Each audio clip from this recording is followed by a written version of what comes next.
Training शोषण शादी से पहले करवा लेना चाहिए था समधन जी। अपने निम्रता व्यवहार से मधु ने सबका दिल जीत लिया, पर नहीं जीत पाई तो सिर्फ और सिर्फ अपने सास का दिल। जब सास के लिए दिल में जगह बना पाए तो भला दूसरे का दिल जीतने से क्या फायदा।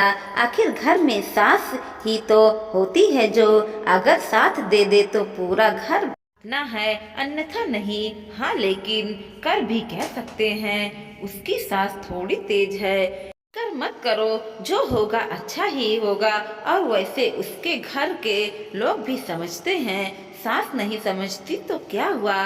काका रंजन जी तो अपने कमरे में चली गई और विनीता जी बाहर कमरे में बैठी अपने बेटे के बारे में सोच रही थी। तभी तभी दोनों अपनी बेटी के ससुराल से आए हैं। अभी सुबह ही की बात है, मधु के ससुराल से उसके सास का फोन आया था। उन्होंने फौरन उन्हें वहां आने के लिए कहा।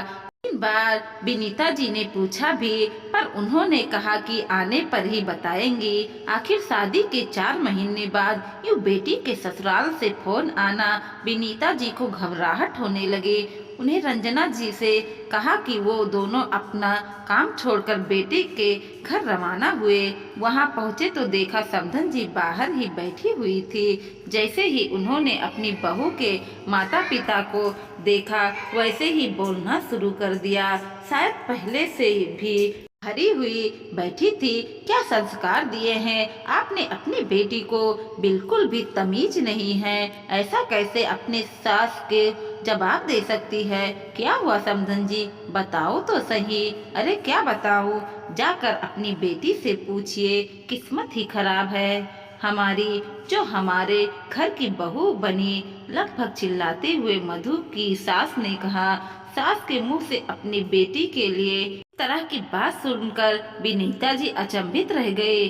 शिष्टाचार को एक तरफ रखकर वो सीधे अपनी बेटी के कमरे की तरफ चली गए। वहां जाकर देखा तो मधु चुपचाप पलंग पर बैठी हुई थी। उसकी सूजी हुई आंखें बता रही थी कि वह काफी रो रही चुकी है। अपनी बेटी को इस तरह से देखकर एक बार तो उनका कलेजा मुंह को आ गया, पर फिर भी हिम्मत करके अपनी बेटी के पास जाकर बोली, क्या हुआ मधु, समधन जी ने इस तरह हमें क्यों यहाँ बुलाया है और तू इतना क्यों रोई है कि तेरे आंखें सूज आई हैं। अपनी माँ का स्पर्श पाकर मधु रो पड़ी।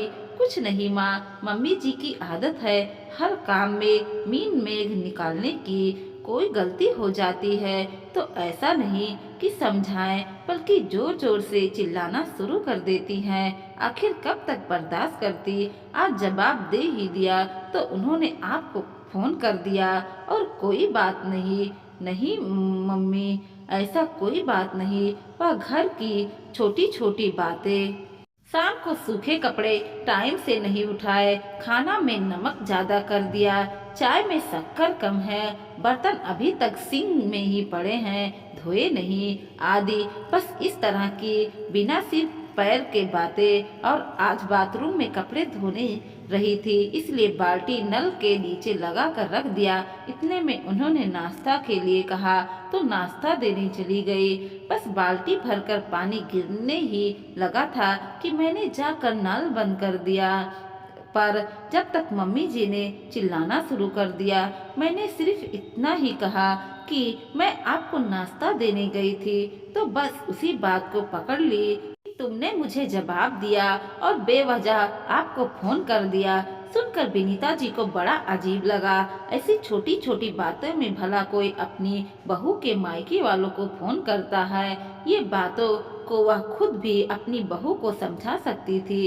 इसमें इतना बड़ा बतंगड़ बनाने की क्या जरूरत थी। अपनी बेटी की बात सुनकर विनीता जी समधन जी के पास गई। समधन जी, ऐसी छोटी छोटी बातों में भला कोई बहू के मायके को बुलाता है।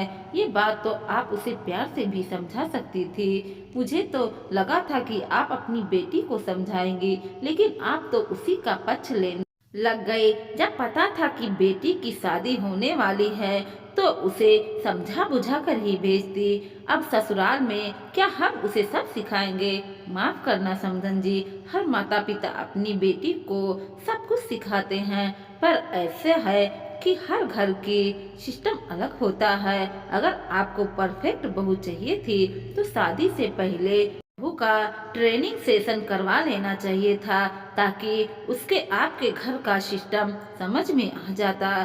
तब की बार रंजना जी ने कहा, आप ऐसा कैसे? मुझे जवाब, माफ कीजिएगा समधन जी, मुझे नहीं पता था कि मेरी पत्नी ने आप लोगों को फोन कर दिया। उसकी तरफ से मैं माफी मांगता हूँ। अचानक मधु के ससुर जी ने आकर बीच में बचाव कर दिया, जो उस समय घर पर किसी काम से आए थे। आप क्या माफी मांग रहे हो?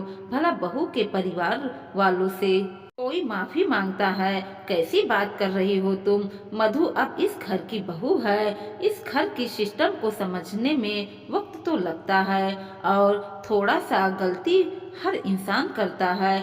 तुम कौन सा परफेक्ट थी? अपनी पति की बात सुनकर मधु को सास चुप हो गई। मधुर के ससुर जी ने ही ऐसा कह दिया तो उससे आगे रंजना जी और विनीता जी क्या कहते हैं, जो गले शिकवे मिटाकर चुपचाप अपने घर आ गई। हालांकि जानती हैं कि मधु जी की सास अभी भी गुस्से में है, और जिनका स्वभाव ही छोटे छोटे बातों का बतंगड़ बनाना है, वह इतना जल्दी बदल भी नहीं सकती। इसलिए अपनी बेटी को इतना जरूर समझा आए कि गलती हो तो बर्दाश्त तो मत करना।